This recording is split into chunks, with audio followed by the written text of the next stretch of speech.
Hey guys, today I'm at the first ever Tamashii Nation pop-up roadshow in Malaysia, and I'm going to try to bring you guys the full coverage just to look at all the awesome things they have on display.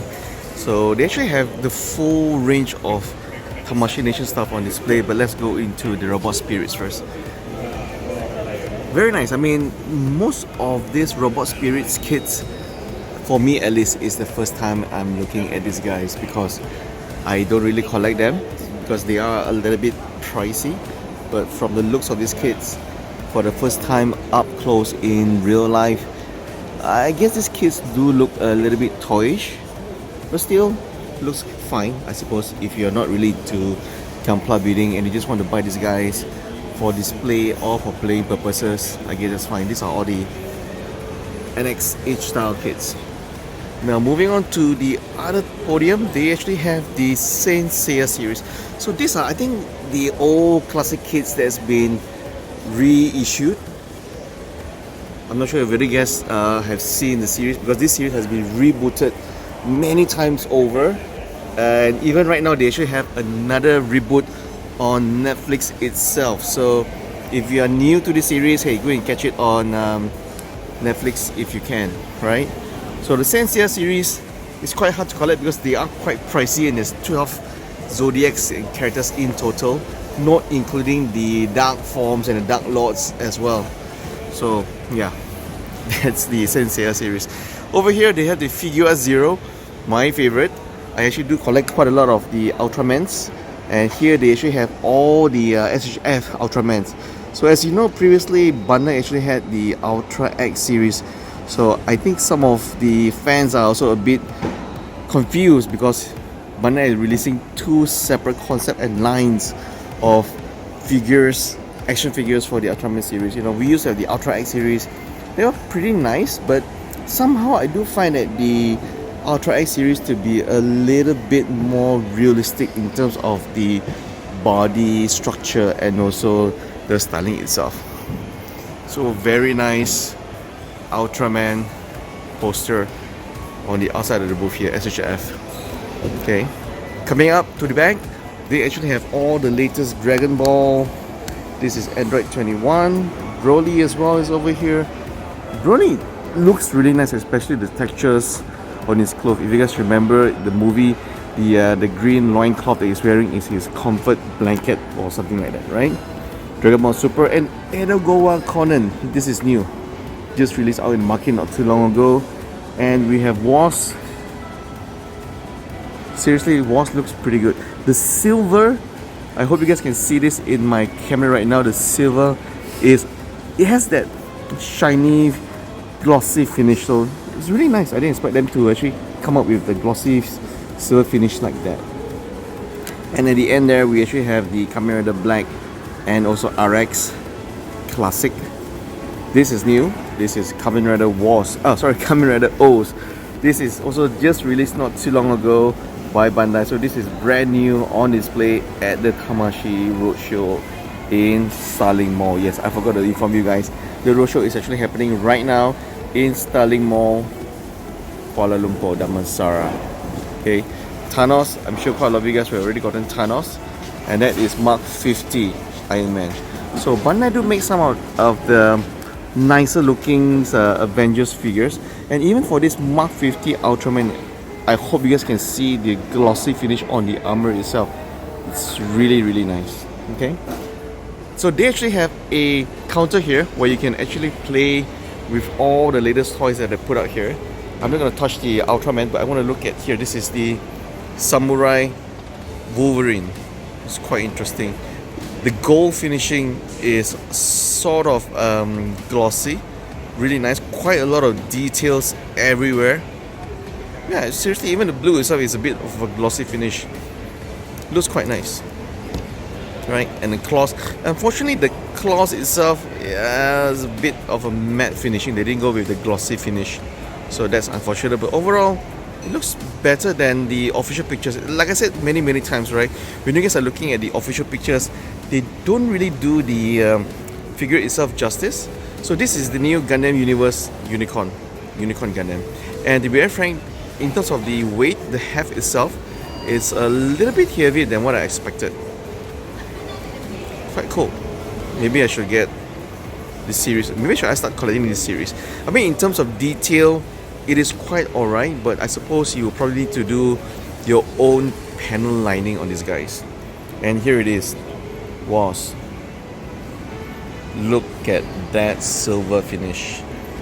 In terms of the details, even the belt, it's not so bad. Yeah? Okay. So the filming conditions here is a little bit poor because of lighting. We are actually at the first floor of the center course, as you can see here. So not too much light, but I hope it's enough for me to show you guys all the awesome Kamen Rider S.H.F figures. Man, O's looks pretty good. And the belt as well, you can do the actual henshin belt action, as you can see here. Very nice. Glossy yellow finish on the figure too. Yeah, Bandai makes some of the realistic figures for Kamen Rider. Very cool looking. And as we have here another Gundam Universe, the Granddaddy. Is the RX-78-2 is actually a lot heavier compared to the Gundam Unicorn that I picked up earlier, which was quite a surprise to me actually. Okay, now let's look at the Thanos. Man, gotta love the glossy gold finishing on the Thanos. It looks great. And the face sculpt is super realistic. It's quite true to detail. 5 gemstones. Yeah. Quite heavy as well, surprisingly. Didn't expect that. And here we have the Gundam Wing. Seriously, I mean, these kits, the Gundam Universe kits are meant for you to play with, right? I mean, that's the entire purpose of it. But at least it does have quite a lot of detail going for it. If you have the time and patience, you know, maybe you can just buy the Gundam Universe and actually just panel line on your own. So that's actually how I would recommend it. This is the Keroro Gundam Mobile Suit or Mobile Armor, however you want to call it. It actually has the unicorn like horns. There you go. And this is where Keroro will sit on his command center. Very cute. But I'm not sure I'll actually fork out the money to buy this though. Oops, let me just put it down here. And GPO2, or is this GPO1? Can't remember very well. Making it a little bit better. Wow. A little bit small for my taste, so I'll just put it back. It's probably not the right thing for me. Okay, so very cool. At the Tamashii Nation Roadshow here, this is the actual touch and try station, so you can actually try, pose and play with any of the latest figures that they have put up here.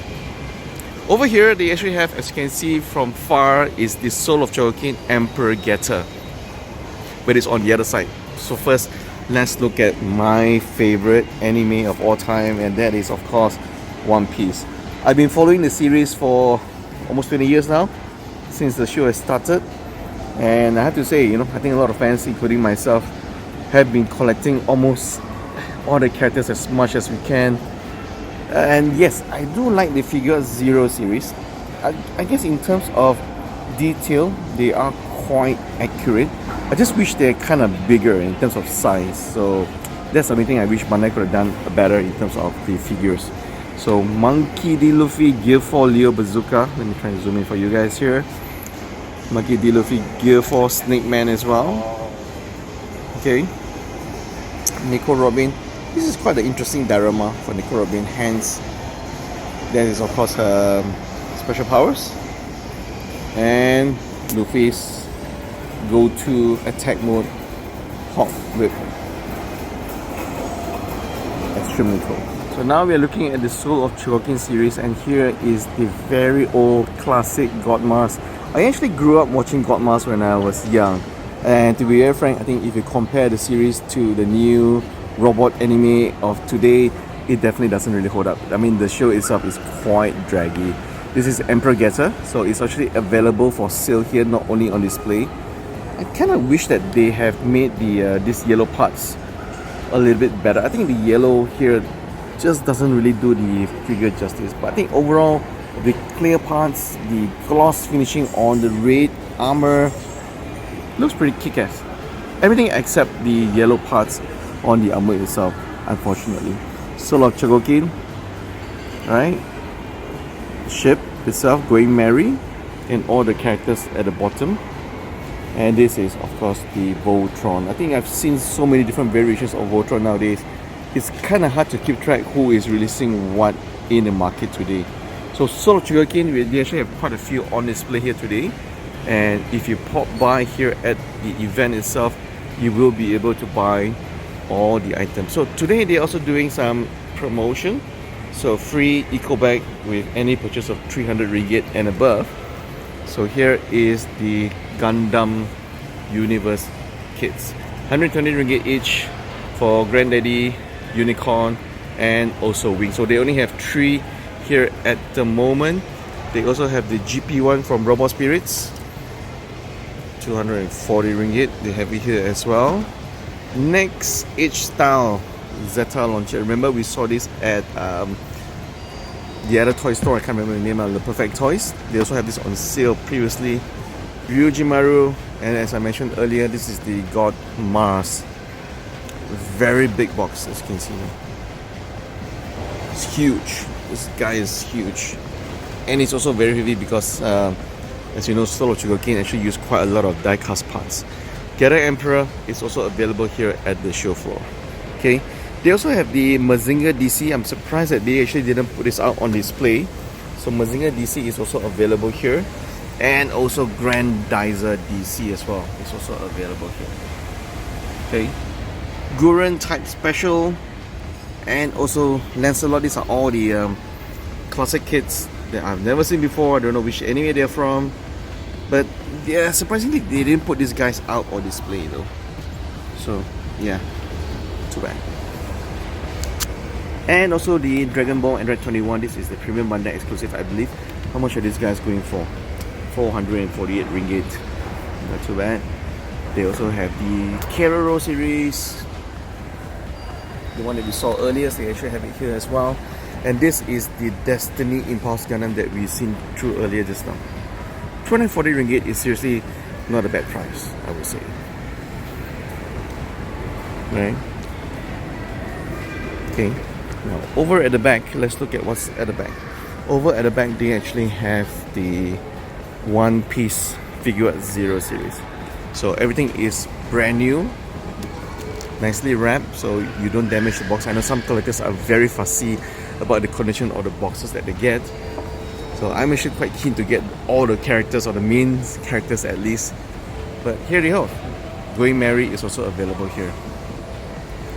So most of the One Piece characters, and as we saw just now, the Muho Mono Wolverine is also available here. 352 ringgit, not a bad price. Ultra 7, Kamen Rider Wars is here. Edogawa Conan is also available here as well. Okay. They have some other Figuarts Zero characters here. This is Kylie. I don't know which show this is from. Maybe you guys would know better than me. I've not seen this anime before, but yeah, because it was not on display. But they do have Kylie and also Emma.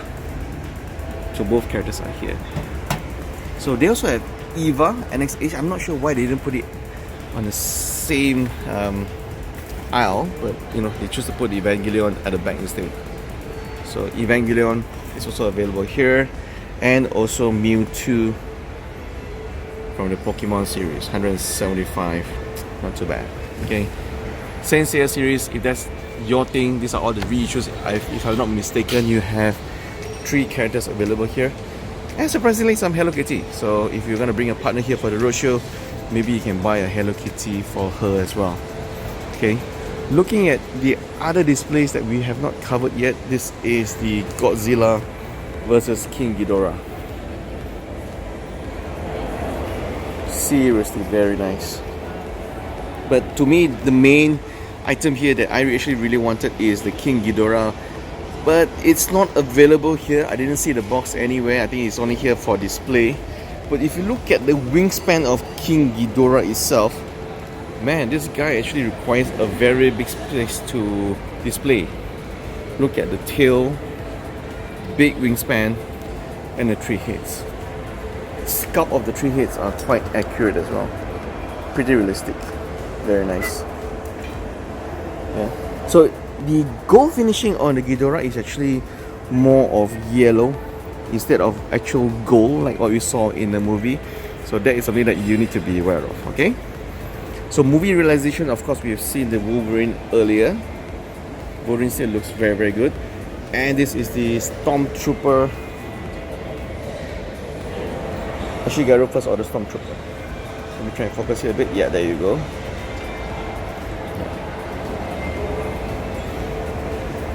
Extremely nice.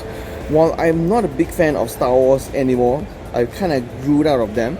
But I do have to say that the movie realization series of the Star Wars characters really do bring a breath of fresh air in terms of the design of the characters.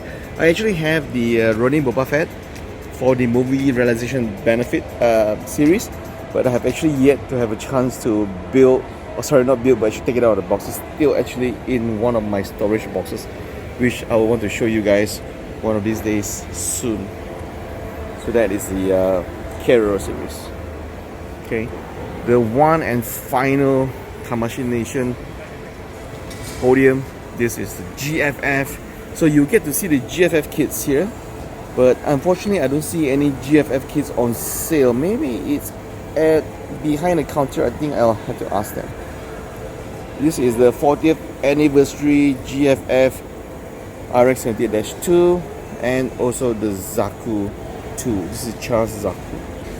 So Charles Zaku actually has a matte finishing to it, which is actually quite nice compared to the normal RX-78-2 40th anniversary. Quite a lot of details, quite a lot of decals. Is it worth getting? I suppose if you're a GFF collector and you're a completionist, you will probably want to get these guys. So it comes with a very nice RX-78-2 40th anniversary base, and it's also a special base for Zaku 2 as well. Now over here, this guy is of course a little bit more controversial. This is the Metal Build Evangelion. You've been following the toy news, you know that there's actually quite a lot of fuss going over for these guys, right? When this guy was first launched, everybody was trying to buy it. You know, there were a lot of scalpers everywhere, from China, from Hong Kong, from Taiwan. Everybody was snapping it up and selling it at a very high price on the secondary market. But for those that actually got the figure itself, you know, they were not really happy because the weapons itself were just too heavy for the arms to actually even hold them. So I suppose if you do buy the Metal Build Evangelion, it's just to pose in dog mode like this. Maybe I'm just wrong, I don't know. But there you go. Robot Spirits Destiny Gundam is here as well. Very nice. Right? So there you have it, folks. This is the Tamashii Nation's Roadshow. And finally, let's go and look at the Gundam Universe display. They have a special display. So for Gundam Universe Wave 2, we know that Death Side is coming. Death Side looks alright. As I mentioned earlier, right, the Gundam Universe kits, they actually have quite a lot of details. You just need to panel-line them, but not a lot of decals or even clear parts. As you can see from the Death Side itself, it's just a very green neon kind of finishing parts for the for the side, sorry. And Wing Gundam is already out, but nevertheless, this diorama on the Sakura trees do look quite nice. And this is of course part of Wave 2 Gundam Universe that's coming as well. This is the Banshee Gundam. So overall Banshee Gundam diorama in the holder of the plane, cargo plane. If you have watched the anime, you will remember that scene. So yeah, Banshee actually looks not too bad. They actually colored all the bronze part in a special paint, so it looks a little bit nicer, but the overall figure itself is in a matte finishing. This is Unicorn, we have seen it earlier. Yeah, this diorama is quite weird. I don't really get this diorama. So of course Wave 2, you also get Barbatos. Barbatos is coming out very soon under the Gundam Universe. I think some countries, they might be already out. So Wave 2 is Barbatos, Banshee, and the Death Side. Wave 1 is actually the Granddaddy, Gundam Wing, and of course the Unicorn Gundam. And if you're probably wondering, hey, why is the first release or first wave only have the RX-70-2 with Unicorn Gundam and also Gundam Wing? Well, I guess that's because it's meant for the American market. So American market, those three mobile suits and anime series are the one that's most popular. I guess that's why it's wave 1. And wave 2 is of course the supporting characters like your Banshee, your IBO, and also the Gundam Wing Death Side as well. Okay, so there you go. So my apologies today if the video seems a little bit shaky because I actually kind of forgot to bring my Snoopa gimbal here to film. But overall, a very nice display showcase for Tamashii Nation. This is the first time ever they're doing a roadshow in Malaysia. If you are in KL and you have time, do pop by and check out the roadshow and maybe snap up some very cool exclusive merchandise they have over there, right? Overall, very nice. You don't only get to see Gundam kits, but Figuarts Zero, sort of Chogokin, One Piece, Dragon Ball, Senseiya. There's so much to see. But I suppose the best part of it all is actually the touch and try section. So maybe I'll try and snap out some cool pictures of the kits here for you.